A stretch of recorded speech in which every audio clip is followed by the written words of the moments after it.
पहाटे उठावे स्वामी नाम घ्यावे, स्नान उरकावे शुद्ध मनाने।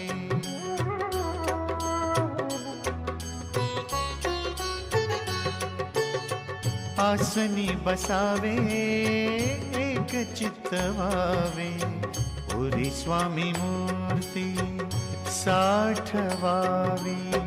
शुद्धोदक स्नान सुगंधी चंदन, पुष्पहार स्वामींना अर्पावा।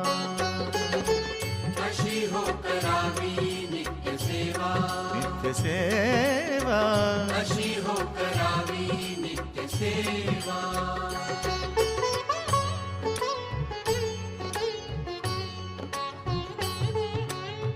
धूप दीप होता दाखवा